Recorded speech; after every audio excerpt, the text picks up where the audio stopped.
Well, guess what? There's a new political party on the scene that claims the, quote, boomers in government are letting the country down, and they want social media influencers to take over Parliament instead. Have a look at this. We are sick of lies. Boomers dominate Parliament, sacrificing our future for their gain. We are Gen Z. The boomers sacrificed our planet for their profit. We have no representation in government. The Gen Z party is here to change that.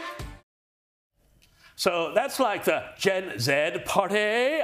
They say they are in the process of registering in each state across the country as we speak.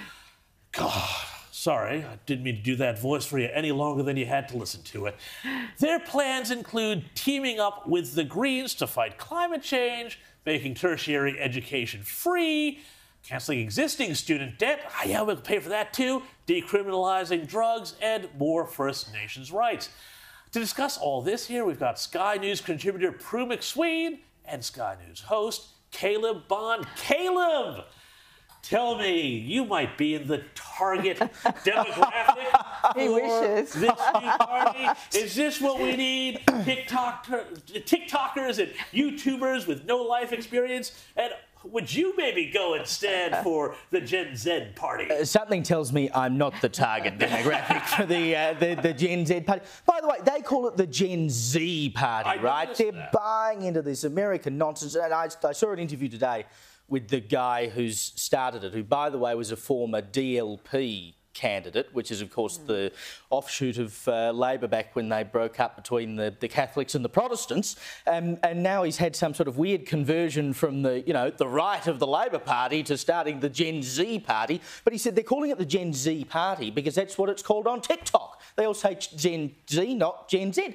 And they're advertising on their website that they want influencers who have at least 10,000 followers on Instagram or TikTok. And by the way, you can earn a minimum of 150 grand a year if you get elected. So we know that these people are going to be in it for the right reasons.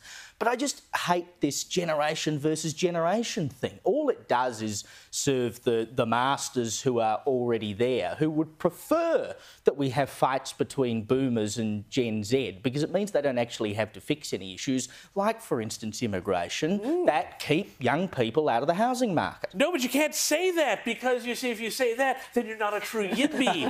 But Prue McSween, let's talk to you about this. What do you reckon about this generational warfare where they're trying to pit the older voters versus the younger voters? It all seems very cynical to me. Well, I hope one of their policies is how to pump up your boobs and your lips, because clearly that's what the influencers are going to do. I won't be doing mine. But I think it's very scary and clever, because we all know that this is a cohort that's really becoming quite powerful and loud, and particularly combined with the Greens, that, this is the kind of facile stuff that they, all care, no responsibility, that rings their bells. And it worries me that this generation is going to go for this. They're going to sucker up to it, because they're saying all the right things. There's no mental capacity to understand who's paying for all of this. They don't want to know about that. It's just all feel-good stuff, and that's what's worrying me. Oh, that's right.